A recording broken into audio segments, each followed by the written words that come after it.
13 juta rupiah. Bulan lalu 10 juta. Bulan ini aku tambahkan 3 juta untuk mereka beli kulkas baru. Setiap tanggal 1, rutinitas ini tidak pernah terlewat. Aku mengirimkan uang ke kampung halaman. Aku membelikan mereka barang-barang yang dulu hanya bisa mereka tunjuk di brosur toko. Orang-orang di kampung bilang, orang tuaku beruntung punya anak laki-laki seperti aku. Sukses, mapan, merantau jauh, dan tidak lupa daratan. Tapi tahukah kamu apa yang sebenarnya terjadi di balik layar ponsel itu? Setiap kali ibuku menelpon untuk bilang terima kasih, percakapan kami tidak pernah lebih dari 2 menit. Uangnya udah masuk ya nak? Ya bu, dipakai aja. Kamu sehat? Sehat. Udah ya bu, lagi banyak kerjaan. Tutut, telepon dimatikan. Tidak ada rindu, tidak ada kehangatan. Hubungan kami sedingin es batu di dalam gelas kaca, formal dan kaku. Aku merasa aku adalah anak yang berbakti. Bukankah aku sudah mencukupi semua kebutuhan mereka? Bukankah aku sudah membuktikan bahwa aku bisa berhasil? Ya, membuktikan. Itulah kata kuncinya. Ingat itu, membuktikan. Dulu, rumah bukan tempat yang ramah untuk aku tumbuh. Didikan keras, bentakan, dan tuntutan yang tidak pernah ada habisnya adalah makanan sehari-hari. Aku ingat betul bagaimana rasanya diremehkan, dibanding-bandingkan dengan anak tetangga yang katanya lebih pintar, lebih penurut. Kamu mau jadi apa kalau malas begini? Paling jadi gembel. Kata-kata itu masih menggema di kepalaku. Bahkan sampai usiaku yang menginjak angka kepala 3. Luka itu mengering, tapi meninggalkan bekas yang tebal. Itu sebabnya aku merantau jauh. Aku banting tulang siang malam. Aku bangun karir aku dari nol, tanpa koneksi dari mereka, tanpa uang sepeser pun dari mereka. Aku ingin membuktikan kalau aku bisa berdiri di atas kaki aku sendiri, dan aku berhasil. Aku pikir mengirimkan uang setiap bulan adalah tanda aku sudah memaafkan mereka. Aku pikir dengan menjadi donatur utama keluarga, aku udah selesai dengan masa lalu. Tapi ternyata aku membohongi diri aku sendiri. Aku tidak sedang berbakti, aku sedang balas dendam. Aku sedang membeli pembuktian. Aku memakai uang sebagai tameng untuk menunjukkan superioritas aku.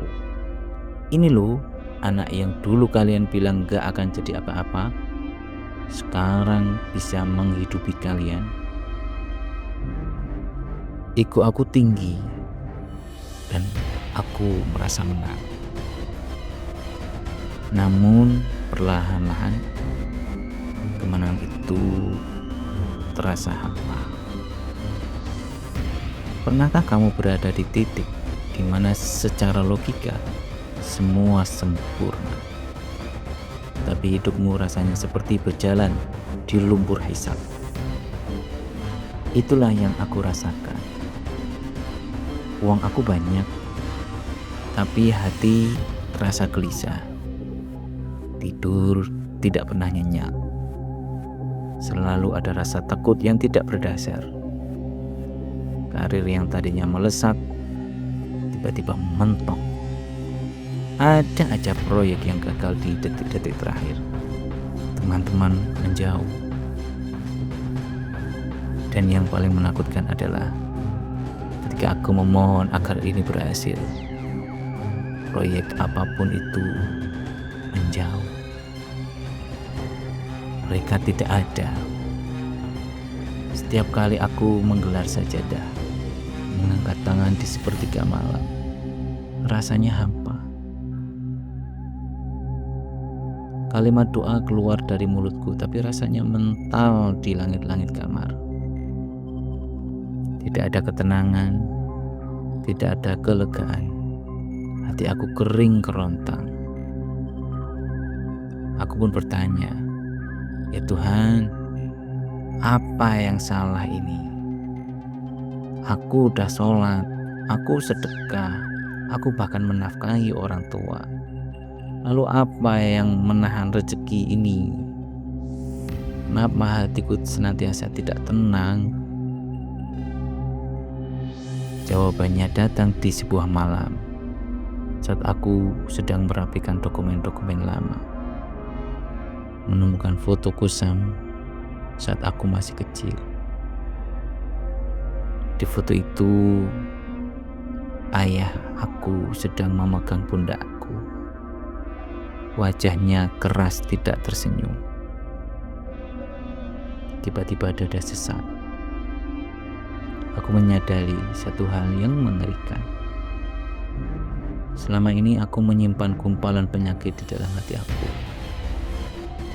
Penyakit bernama dendam dan kesombongan. Kita sering mendengar kata ridha Allah tergantung pada ridha orang tua. Dulu aku menolak kalimat ini mentah-mentah. Logika aku berontak. Bagaimana mungkin aku harus mencari ridho dari orang yang sudah menorehkan trauma paling dalam di kehidupanku? Bagaimana mungkin Tuhan membela orang tua yang kalau kita pahami sebagai toksik? Tapi malam itu ego aku runtuh. Aku sadar uang belasan juta yang aku kirimkan tidak akan pernah bisa menembus langit jika niatnya adalah untuk menyombongkan diri. Uang tidak bisa membeli ridho.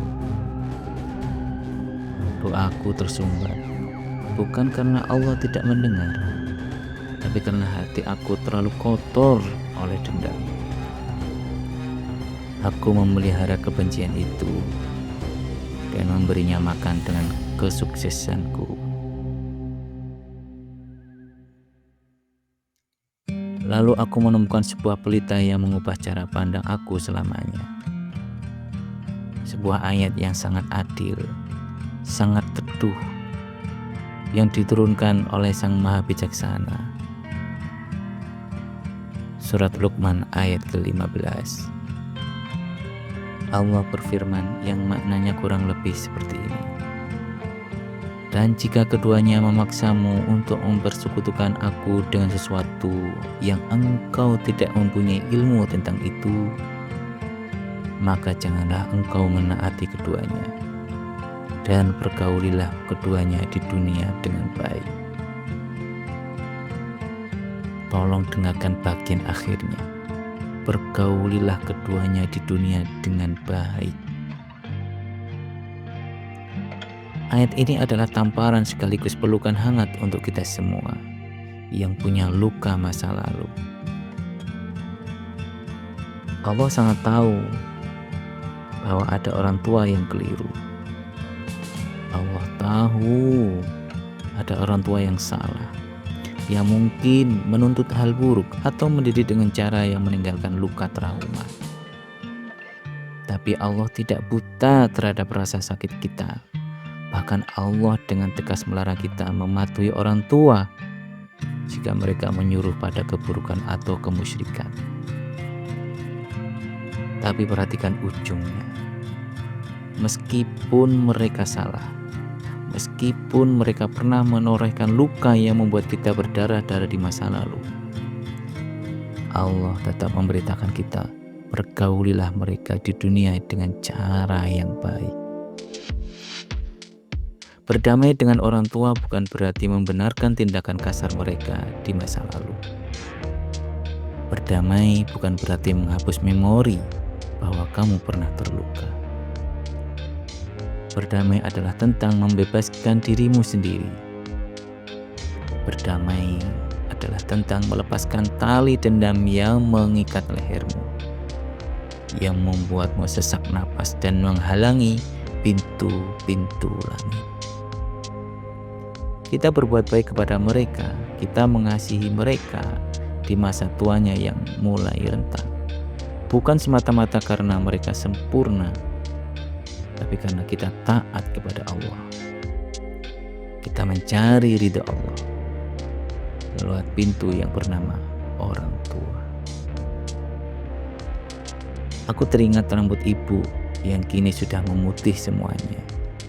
Tangan ayah yang dulu sanggup memukul kini gemetar hanya untuk memegang sendok makan. Ego macam apa yang sedang aku pertahankan di hadapan dua manusia yang rapuh, yang waktunya di dunia ini mungkin tidak lama lagi. Buat apa aku membusungkan dada di hadapan mereka, jika akhirnya itu membuat Allah berpaling dariku. Sejak saat itu, aku mengubah niatku. Aku masih mengirimkan uang, tapi kali ini dengan doa dan rasa hormat yang tulus.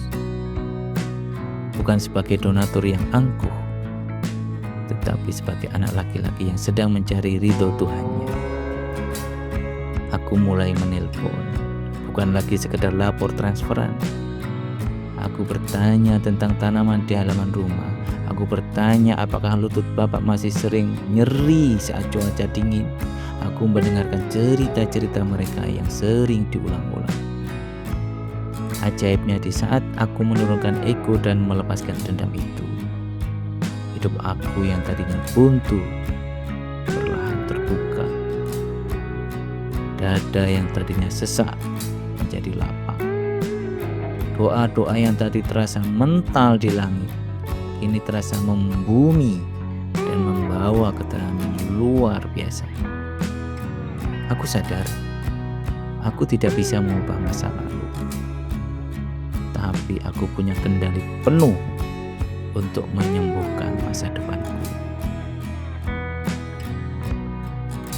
Mungkin hari ini di luar sana ada dari kamu sedang menonton video ini merasakan hal yang sama.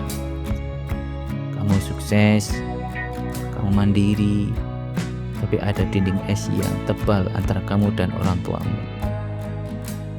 Kamu merasa sudah melakukan kewajibanmu sebagai anak, tapi hatimu tahu ada dendam yang masih kamu sembunyikan dengan rapi. Bolehkah aku tanya sesuatu kepadamu? Berapa lama lagi kamu ingin memikul beban seberat itu sendirian? Sampai kapan kamu mau menukar ketenangan batinmu dan ridho Tuhanmu hanya demi sebuah pembuktian ego? Coba ceritakan di kolom komentar. Luka apa yang paling sulit kamu maafkan? Dan apa yang menahanmu untuk sekedar menelpon mereka hari ini? Bukan dengan ego, tapi dengan hati yang pasrah. Mari kita saling menguatkan di sana. Terima kasih sudah meluangkan waktu mendengarkan kisah ini. Ingat, memaafkan itu bukan untuk mereka, tapi untuk kebebasanmu sendiri. Sampai jumpa di episode selanjutnya. Tetap melangkah, tetap tumbuh.